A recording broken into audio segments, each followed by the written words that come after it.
Coucou tout le monde, c'est Cindy du blog Tendance Radie. Cette semaine, je vous amène dans ma salle de bain et on va regarder ensemble ma trousse minimaliste.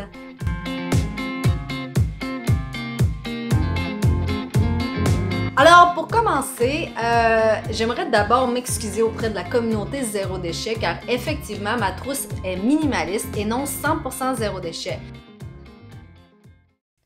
Pourquoi j'ai pas opté pour des produits do-it-yourself? Eh bien, c'est assez simple. Premièrement, quand on reste en région, c'est hyper difficile d'avoir accès aux produits de base, donc en vrac. Donc souvent, il faut acheter plusieurs produits à l'épicerie pour pouvoir réussir à faire notre propre pot de crème. Deuxième problématique des produits do-it-yourself ou des produits de la slow cosmétique, c'est que la durée de vie de ces produits-là dure environ 6 semaines à 8 semaines la plupart du temps. Et quand j'ai commencé, eh bien, j'ai perdu énormément de ces produits-là qui ont ranci, qui ont périmé. Même mes produits de base sont devenus problématiques parce que j'ai pas la climatisée à la maison, donc le contrôle de la température n'était pas à son maximum. Donc au final, ça a été un gros gaspillage d'argent et un gros gaspillage, pas nécessairement de temps parce que ça prend pas plus de temps, mais un gros gaspillage d'argent et de matières premières. Et comme je déteste le gaspillage alimentaire à la base, eh bien je déteste tout autant le gaspillage des produits que j'achète. Alors pour cette raison précisément, j'ai cessé de fabriquer la plupart de mes cosmétiques. L'autre problématique que j'ai eue avec les cosmétiques que l'on fait soi-même, c'est des problèmes de peau. Donc, souvent, on s'improvise chimiste, on fait des essais, on essaie des recettes sur Internet.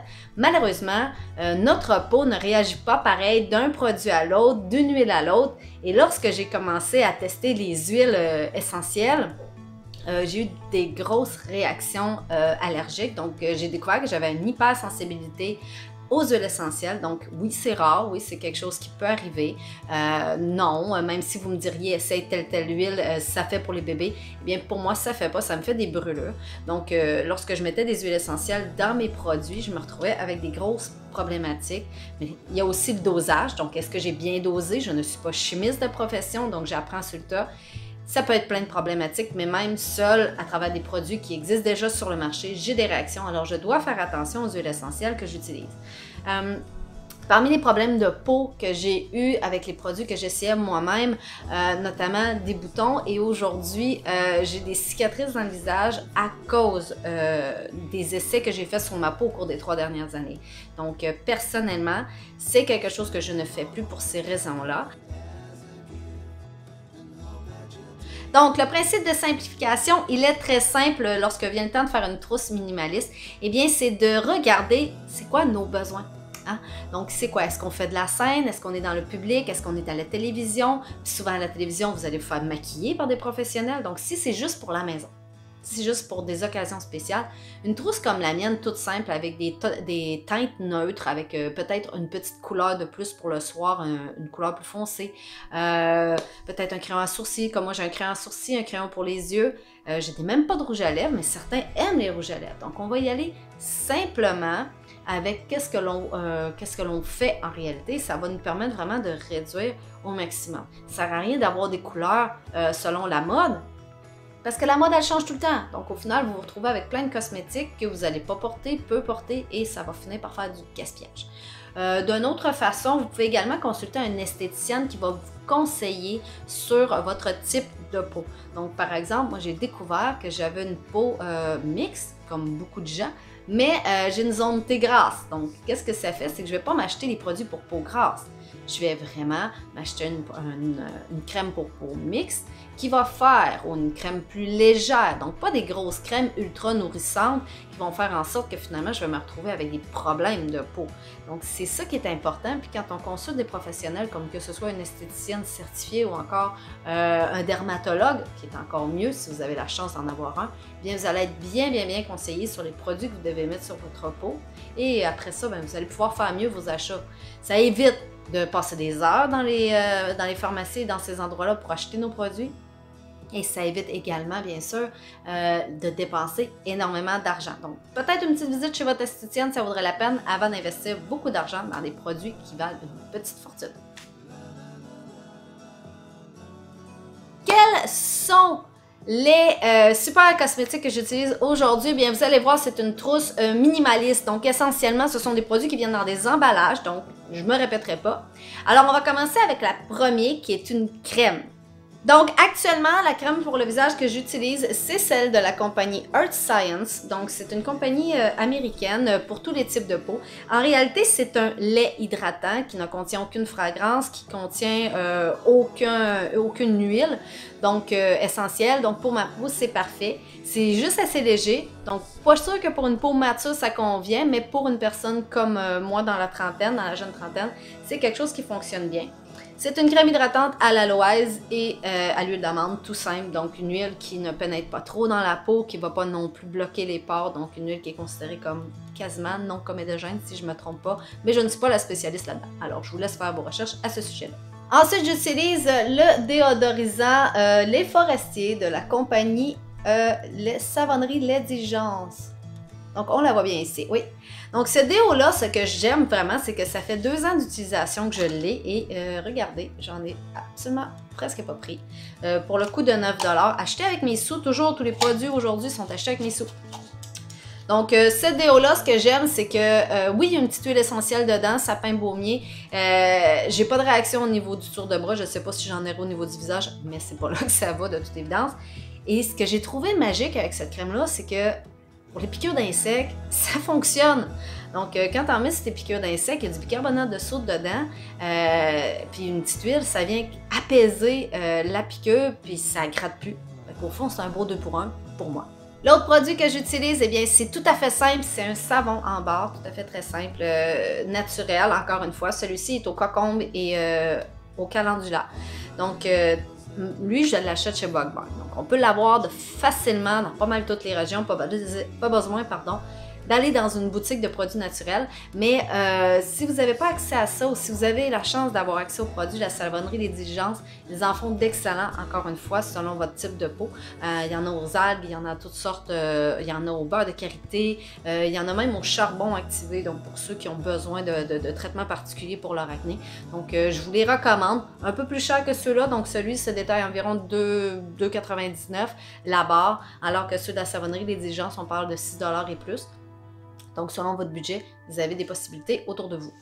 Ensuite, j'utilise l'huile de coco pour démaquiller mes yeux actuellement.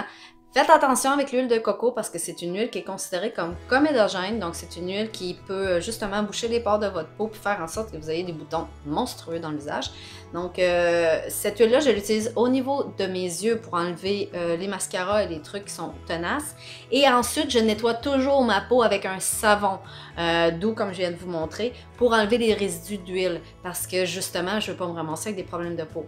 Donc, ce qu'on me demandait souvent, c'est j'ai eu des boutons après avoir utilisé l'huile de coco dans mon visage. Est-ce que c'est normal? C'est sûr, si tu n'as pas enlevé l'huile après, selon ton type de peau, ça se peut que tu aies une mauvaise réaction. Donc moi, personnellement, après avoir retiré mon maquillage, je retire toujours l'excès d'huile de coco pour éviter d'avoir une problématique. L'huile de coco peut également servir de lubrifiant. Hein? Donc, si vous n'utilisez pas la fameuse capote, ça peut être utile pour vous. J'en ai déjà parlé dans mon vidéo sur la sexualité. Donc, je vous invite à aller visiter si jamais vous avez envie d'en apprendre un peu plus sur le sujet. Vous avez la poudre de cacao, donc que je me sers surtout en hiver pour me donner un petit teint basané. Encore une fois, c'est un activateur au niveau de la peau. Donc, faire attention, c'est quand même gras comme produit, donc on n'utilise pas ce produit-là à outrance et on fait attention. Le petit dernier de ma trousse, c'est bien sûr l'avoine colloïdale que j'ai réussi à trouver en vrac. J'en ai pris beaucoup la dernière fois parce qu'on s'en sert pour nos bains, on s'en sert pour les bobos des enfants. Ma crème bobo, donc je fais une crème à base de cire d'abeille, d'huile de coco et d'avoine colloïdale que je dépose sur les petits bobos des enfants. Donc, c'est quelque chose qui fonctionne bien. Ça fonctionne bien aussi pour les piqûres d'insectes, pour l'herbe à puce. Donc, c'est quelque chose de vraiment magique. Ça se trouve en vrac, sinon vous pouvez la trouver dans des sachets un peu partout. Donc, c'est quelque chose que j'ai de base dans ma pharmacie également. Mais Cindy, qu'est-ce que tu utilises pour exfolier ta peau? La solution magique, mesdames, pour les boutons, c'est le papier sablé numéro 16216. C'est excellent pour retirer les petites peaux mortes sur la peau. Quand je parlais des tests do-it-yourself et de tout ce qu'on trouve sur Internet, ben c'est de ça que je parle. C'est des niaiseries comme ça qu'on va entendre, c'est des choses comme ça qu'on va voir qui nous disent utilisez les produits, essayez telle affaire. Écoute, j'ai entendu des affaires incroyables, de la cannelle dans le visage. Certaines personnes m'ont dit mets-toi de la cannelle dans le visage. La cannelle, c'est allergène pour certaines personnes, c'est très irritant pour la peau. Certaines personnes ont eu des grosses réactions cutanées, des grosses brûlures. Alors non, ne faites pas n'importe quoi hein, de ce que vous voyez ou ce que vous entendez sur Internet. C'est toujours moi ce que je dis, faites attention. Alors, est-ce que j'utilise du papier sablé numéro 216U comme il est écrit sur, comme j'ai vu sur un blog? Non, je ne ferais pas ça pour ma peau à la base. Par contre, il y a plusieurs façons d'exfolier sa peau. Donc, vous avez le bicarbonate de soude. Attention cependant au pH. Donc, on parle d'un pH qui avoisine les 7. Donc, on recommande 5,5 pour la peau. Donc, à utiliser avec modération. Ça peut être quand même pas si pire là, pour ceux qui ont des gros boutons. Habituellement, tu les mets sur la peau. Puis le lendemain, il y a comme ça se calme. Je vous dis pas de faire ça tout le temps. Vous avez également le mac de café, donc qui peut être assez bon également. Donc encore une fois, sous la douche, 1 à 2 fois par semaine, pas tous les jours, on va utiliser le mac de café. Et bien sûr, vous avez le sucre. Donc faites attention à la grosseur des grains si vous ne voulez pas vous ramasser avec des graphines au niveau du visage. C'est la même chose avec les sels. Ceux qui s'exfolient la peau avec des sels, ben, il faut faire attention aux grains, à la grosseur des grains si on ne veut pas se retrouver avec des graphines au niveau du visage, donc des marques. Donc, c'est tout ça pour l'exfoliation de la peau. Au niveau des cosmétiques, donc cosmétiques proprement parlé, on parle de maquillage. Vous allez voir, ma trousse, elle est vraiment petite. Donc, c'est tout ce que j'utilise pour ma peau quand je viens le temps de me maquiller. Alors, premièrement, j'utilise le Organic Wear. Physician Formula, c'est encore une fois une compagnie qui est vegan, qui est également considérée comme éco-friendly. Donc, rapport qualité-prix, j'ai trouvé que ça valait la peine pour le produit. Celui-ci est pour peau sensible. De la même compagnie, j'ai acheté le mascara. Donc, personnellement, je n'ai aucun produit en vrac pour faire mon propre mascara qui prend toutes sortes d'affaires, incluant de la benzoïte ou un truc comme ça en vrac. Ça me reviendrait bon, des kilomètres pour aller chercher les produits de base pour le faire. Et j'ai testé la recette de Bea Johnson et je me suis retrouvée avec des cernes de raccoon en dessous des yeux. Donc non, je ne suis pas intéressée par ça. Et je ne change pas mes cosmétiques tels que prescrits aux 3 mois au niveau de mon visage. Je suis une mauvaise personne. Donc, je ne fais pas ça, je les garde le plus longtemps possible et je rajoute une goutte d'huile de temps en temps à l'intérieur pour le réactiver. C'est à peu près tout ce que je vais faire. Donc, j'ai acheté des produits qui ne sont pas nécessairement très éco-responsables, mais c'est la base. J'ai des lacunes, donc, hein. Donc, des produits Annabelle ne sont pas certifiés éco-responsables, mais ils sont certifiés vegan. Donc, pour quelqu'un qui veut faire attention essentiellement aux tests sur les animaux, les produits Annabelle sont québécois et sont également non testés sur les animaux. Je vais arrêter de bouger ma trousse. Là. Donc, j'utilise actuellement la petite palette de couleurs pour les yeux ainsi que le crayon. C'est ce que je fais. Et Annabelle, comme je vous disais, c'est québécois, mais ce n'est pas nécessairement fait au Québec. Hein, donc, il faut démystifier le vrai du faux à travers de tout cela. Mais c'est ça pour l'instant. Et sinon, en dernier, parce que oui, c'est tout. Je n'utilise rien d'autre sur ma peau.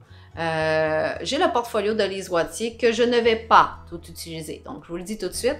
Les seules couleurs que j'utilise actuellement, ce sont vraiment le pâle ici et le foncé ici. De temps en temps, le vert. Et lors de mon prochain achat, si un jour ça peut exister, je vais acheter seulement la base ici et non toutes les autres. Donc, un produit efficace pour les mamans cernées. Honnêtement, je l'aime beaucoup. C'est un produit, encore une fois, québécois, non testé sur les animaux, donc un produit vegan, mais malheureusement, n'est pas nécessairement fabriqué au Québec et ce n'est pas non plus un produit zéro déchet. Alors, ce sont mes essentiels de beauté pour mes cosmétiques. Alors, c'est vraiment dans ma main que ça rentre et il n'y en a vraiment pas plus que ça. Concernant les produits cosmétiques, moi je privilégie toujours ceux qui sont véganes. Donc si jamais vous avez envie de connaître la liste des produits cosmétiques sans cruauté envers les animaux, je vous invite à lire le livre La beauté sans cruauté. Donc c'est vraiment un super de beau petit livre à avoir ou à lire plutôt, à emprunter à la bibliothèque pour connaître l'ensemble des produits cosmétiques qui sont considérés comme non testés sur les animaux. Donc, ce qui est le fun avec ça, c'est que si c'est votre critère de sélection, eh bien, vous allez avoir un plus large choix que si vous recherchez des produits qui sont nécessairement naturels. Donc, naturel, vegan ne vient pas nécessairement ensemble, mais souvent, ils se complètent pas mal. Donc, dans ce livre-là, vous aurez trouvé beaucoup d'informations au sujet des produits sans cruauté. Donc, c'est tout pour moi. J'espère que vous avez apprécié cette petite récap de mes soins cosmétiques minimalistes et j'espère que vous avez appris quand même pas mal de trucs. Bien sûr, il y a plusieurs articles liés à tout ça. Si vous êtes intéressé à connaître les huiles que vous avez besoin pour votre peau, j'ai un super de beau billet sur le sujet que j'ai écrit sur mon blog. Donc, je vous le laisse en bas. Je vous invite également à commenter, hein? Donc si vous avez des produits chouchous, si vous avez envie de partager vos expériences, je vous invite à laisser un commentaire, ça me fait toujours plaisir de lire. N'oubliez pas de me suivre également sur Facebook. Donc je suis très active sur les réseaux sociaux, donc rejoignez-moi sur Facebook ou abonnez-vous à ma chaîne, donc c'est toujours le fun, vous allez pouvoir activer la petite cloche et ainsi avoir les notifications sur les dernières vidéos. Donc merci d'avoir été à l'écoute, on se revoit pour un prochain billet sur le blog de Tendance Radie.